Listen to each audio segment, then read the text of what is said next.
انتقال کے بعد کسی نے خواب میں دیکھا کہ وہ سر پر موتیوں کا تاج سجائے، جنتی لباس میں ملبوس شیراز کی جامع مسجد کے محراب میں کھڑے ہیں۔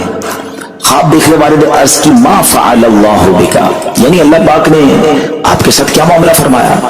تو فرمایا کہ میں کثرت سے درود شریف پڑھا کرتا تھا، یہی عمل کام آ گیا، اللہ پاک نے میری مغفرت فرما دی اور مجھے تاج پہنا کر جنت میں داخل کر دیا۔ کیا بات ہے درود پاک کی!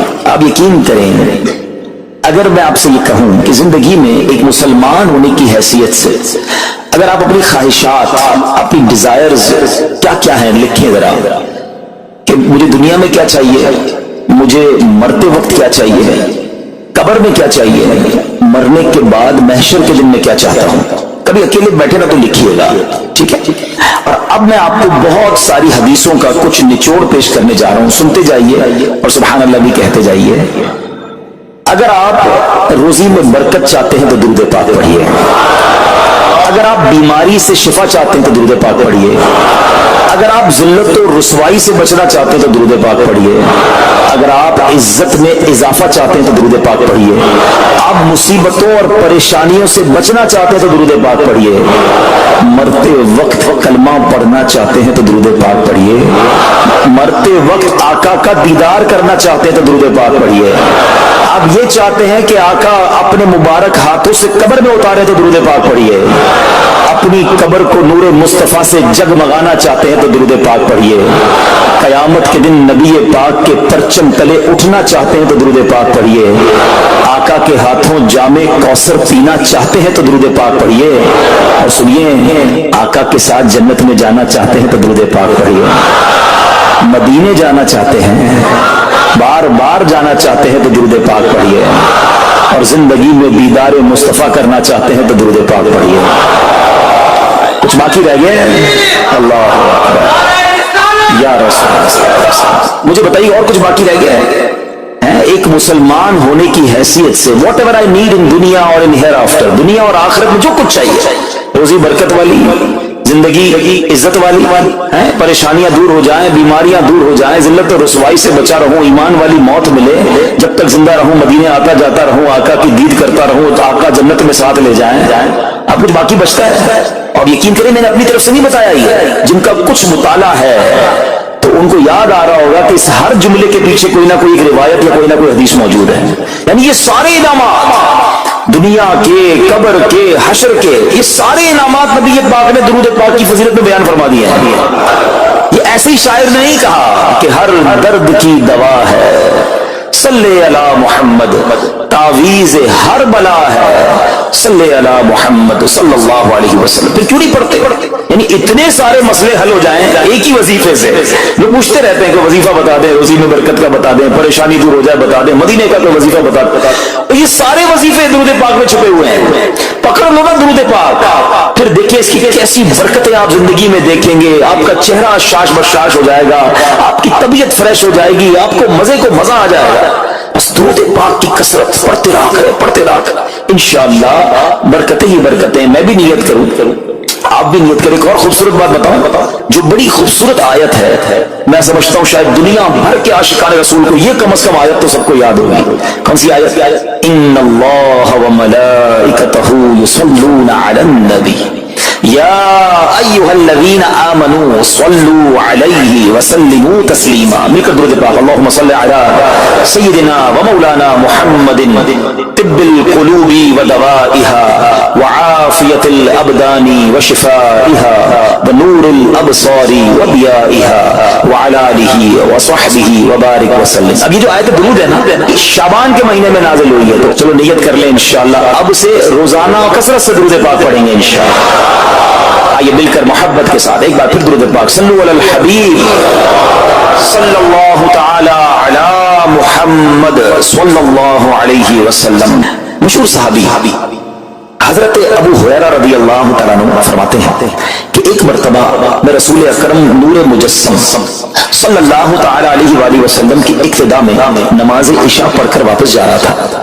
میں نے دیکھا کہ ایک عورت اپنے آپ کو پوری طرح ڈھانپ کر سڑک کے ایک کنارے پر کھڑی ہے، اور اس نے مجھے پکارا کہ اے ابو ہریرہ ذرا میری بات سنو۔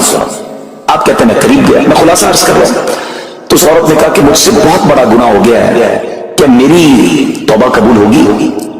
حضرت ابو ہریرہ نے اس سے سوال کیا کہ کیا گناہ ہو گیا؟ اس نے گناہ کی تفصیل بتائی، کافی بڑا گناہ تھا۔ آپ نے کہا کہ تو ہلاک ہو گئی اور تو نے دوسروں کو بھی ہلاکت میں ڈال دیا، اتنا بڑا گناہ کیا، اب تم توبہ کی امید رکھتی ہو؟ اللہ پاک کی قسم تیری توبہ قبول نہیں ہوگی۔ جب آپ نے یہ کہا تو وہ عورت خوف خدا سے کانپنے لگی اور اتنا زور سے کانپی کہ کانپتے کانپتے وہ بے ہوش ہو گئی۔ آپ نبی پاک کی بارگاہ میں آ گئے، اب آپ کو خیال آیا کہ یار میں نے اس کو کہہ تو دیا مگر میں نے اللہ کے نبی صلی اللہ علیہ وسلم سے مشورہ تو نہیں کیا، پیارے آقا سے پوچھا تو نہیں۔ اب آپ نبی پاک علیہ السلام کی بارگاہ میں آئے اور آقا سے عرض کی کہ حضور ایسا ایسا ہوا اور ایک عورت مجھے ملی اور اس نے مجھے اپنا گناہ بتایا، میں نے کہا اتنا بڑا گناہ، اب تیری توبہ قبول نہیں ہوگی۔ اللہ اکبر۔ جب نبی رحمت شفیع امت صلی اللہ تعالی علیہ وسلم نے یہ بات سنی تو فرمایا انا للہ و انا الیہ راجعون۔ اے ابو ہریرہ تو خود بھی ہلاک ہوا اور تم اس عورت کو بھی ہلاکت میں ڈالا، کیا تمہیں اللہ پاک کا یہ فرمان یاد نہیں؟ پھر نبی پاک علیہ السلام نے قرآن مجید فرقان حمید کی یہ آیت تلاوت کی، ذرا غور سے تلاوت سنیے گا۔ اللہ کریم ارشاد فرماتا ہے بسم اللہ الرحمن الرحیم الا من تاب وآمن وعمل عملا صالحا فأولئك يبدل الله سيئاتهم حسنات وكان الله غفورا رحيما۔ ترجمہ کنز العرفان، مگر جو توبہ کرے اور ایمان لائے اور اچھا کام کرے تو ایسوں کی برائیوں کو اللہ نیکیوں سے بدل دے گا اور اللہ بخشنے والا مہربان ہے۔ حضرت ابو ہریرہ نے جب یہ آیت کریمہ سنی اور پیارے آقا علیہ السلام کا یہ فرمان سنا تو آپ کو احساس ہوا کہ میں نے غلط مسئلہ بیان کر دیا ہے۔ آپ پر یہ احساس اتنا غالب ہو گیا کہ آپ مدینہ منورہ کی گلیوں میں آواز لگانے لگے۔ ایک عورت نے مجھ سے رات ایک مسئلہ پوچھا تھا، کوئی بتا سکتا ہے وہ عورت کون ہے؟ آپ سارا دن مدینے کی گلیوں میں آواز لگاتے رہے، مجھے اس عورت کا پتہ بتاؤ جس نے مجھ سے مسئلہ پوچھا تھا۔ اب رات ہوئی تو وہ عورت آپ کو کل والی جگہ پر پھر کھڑی مل گئی۔ آپ فوراً اس عورت کے پاس پہنچے، اسے نبی پاک کا فرمان سنایا اور کہا تمہیں مبارک ہو، اگر تم توبہ کرو گی تو اللہ تمہاری توبہ قبول فرما لے گا۔ اب یہ عورت اتنی خوش ہوئی کہ مارے خوشی کے کہتی ہے کہ میرا ایک باغ ہے، میں نے اپنے گناہ کے کفارے میں وہ باغ راہ خدا میں صدقہ کر رہی ہوں۔ یہ پورا باغ ہے ابو ہریرہ میں اللہ کی راہ میں صدقہ کرتی ہوں۔ اللہ اکبر۔ اے میرے پیارے اسلامی بھائی، اس ایک واقعے میں ہمارے لیے بہت کچھ ہے۔ پہلے تھوڑا سا تربیت کے مدنی پھول ذرا سمجھیے کہ اتنی بڑی ہستی ہے سیدنا ابو ہریرہ رضی اللہ عنہ، لیکن جیسے انہیں پتہ چلا کہ میں نے یہ مسئلہ تو بیان کر دیا ہے مگر نبی پاک علیہ السلام سے پہلے اس کا حکم تو پوچھ لیتا، یہ ہمیں کیا درس دے رہا ہے کہ بغیر علم کے اپنی طرف سے شرعی مسئلہ بیان نہیں کرنا چاہیے۔ جو بغیر علم کے دینی مسئلے بتاتا ہے وہ خود بھی ہلاک ہوتا ہے اور دوسروں کو بھی ہلاکت میں ڈالتا ہے۔ ہاں میں بتاتا ہوں نا اس کا مسئلے کا حل کیا، حالانکہ خود کہیں پڑھا نہیں ہوتا۔ تو جب تک آپ کو علم نہیں ہے، آپ جانتے نہیں ہیں، تو کسی مسئلے کو بیان نہیں کرنا چاہیے۔ دوسری بات کہ اگر خدا نہ خواستہ کوئی غلط مسئلہ بتا بیٹھا یا بتا تو درست رہا تھا، بتاتے بتاتے غلطی کر بیٹھا تو اسے چاہیے کہ ازالہ کرے، فوراً اس کا جو بھی ازالہ بنتا ہے وہ کرے۔ سیدنا ابو ہریرہ رضی اللہ عنہ کا ازالہ تو دیکھیں کہ آپ کو جیسے ہی پتہ چلا کہ اصل مسئلہ یہ ہے، اب آپ مدینے کی گلیوں میں صدا لگا رہے ہیں، تلاش کر رہے ہیں، پورا دن ڈھونڈتے رہے اس خاتون کو کہ میری سے غلطی ہو گئی، میں نے اس کو غلط مسئلہ بتایا، تاکہ اس کو تلاش کر کے اس کو درست مسئلہ بتایا جائے۔ اللہ اکبر۔ صحابہ کرام کی ادائیں بھی کتنی نرالی ہوتی ہیں، اللہ ان کا صدقہ عطا فرما دے۔ اب ہوتا کیا ہے کہ کبھی کوئی غلط مسئلہ بیان ہو گیا، یا بیان میں، مشورے میں، درس میں کوئی غلطی ہو گئی، غلطی پتہ چل جائے، اب شرم آتی ہے کہ کیسے کہوں مجھ سے غلطی ہو گئی ہے، میں تو اتنا بڑا مبلغ بن کے گیا تھا، میں نے جناب اتنے پبلک میں بیان کیا تھا، اب میں کیسے بتاؤں کہ جناب میں نے یہ غلط پڑھ دیا یا غلط بیان کر دیا۔ حضرت ابو ہریرہ سب سے زیادہ جن کو حدیثیں یاد ہے، مگر سچ بتائیں بات سمجھنے والی پتہ کیا ہے؟ جو لوگ یہ سمجھتے ہیں کہ یار غلطی ماننے سے عزت کم ہو جاتی ہے، سچ بتاؤ آج 1450 سال بعد حضرت ابو ہریرہ کا یہ واقعہ سن کے ہمارے دلوں میں ان کی عزت کم ہو رہی ہے، بڑھ رہی ہے؟ Simple is that. غلطی ماننے سے انسان جو ہے وہ نیچا نہیں ہوتا۔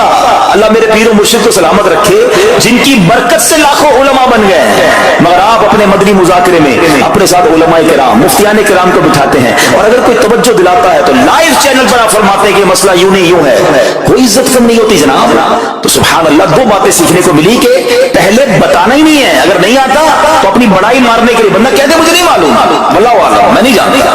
اور اگر آپ کو لگتا ہے میں صحیح بتا رہا ہوں اور پھر بعد میں کوئی توجہ دلا دے کہ آپ نے غلطی کی ہے تو اس کو بالکل مانے بھی اور اس کا ازالہ کریں. اچھا اب علماء کرام نے بڑے پیارے طریقے بتائے.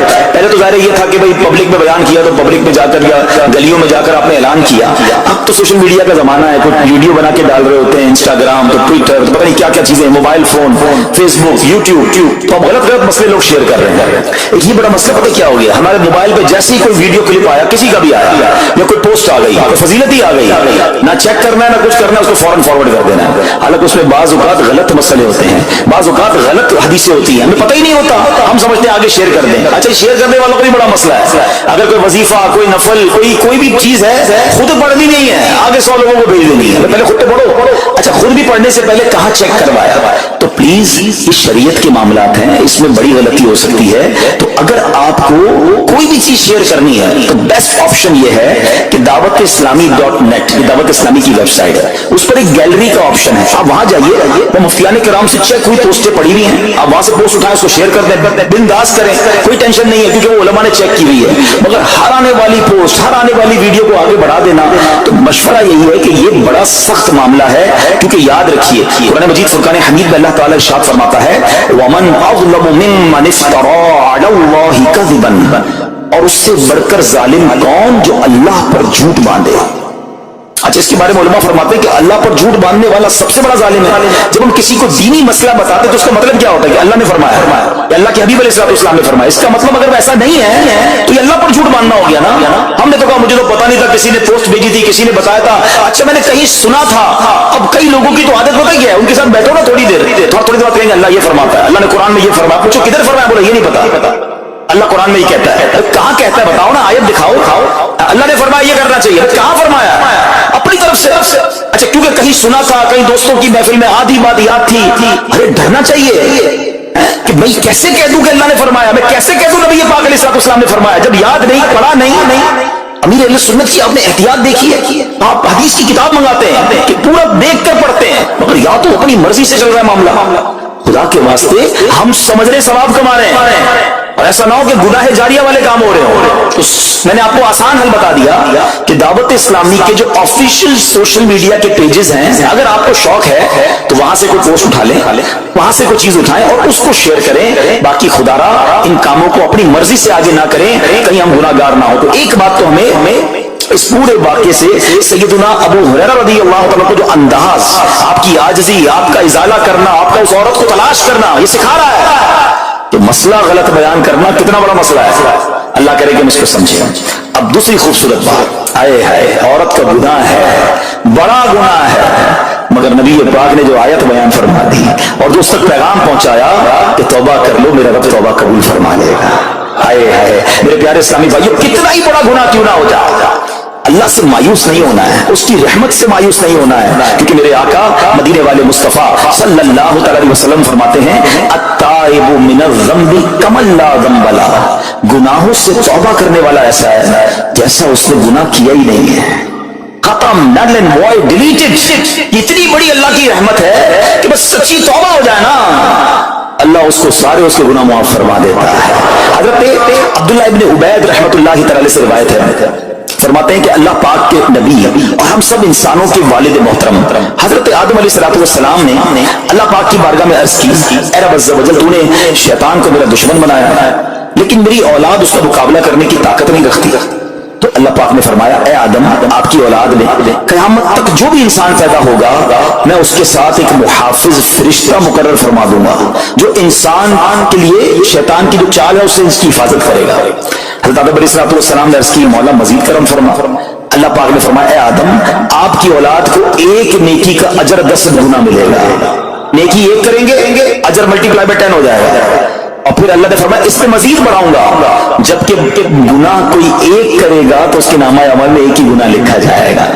اللہ کی شان دیکھو, ایک نیکی اجر 10 گنا, گناہ ایک لکھا بھی ایک جائے گا. حضرت آدم علیہ السلام نے عرض کی مولا اور کرم کر دے. دیکھو شروع سے ہم پر مہربانیاں ہیں. حضرت آدم علیہ السلام بھی اپنی اولاد کے لیے اللہ کی بارگاہ میں عرض کر رہے ہیں. اللہ پاک نے فرمایا اے آدم, جب تک روح انسان کے بدن میں رہے گی میں اس کی توبہ قبول کرتا رہوں گا.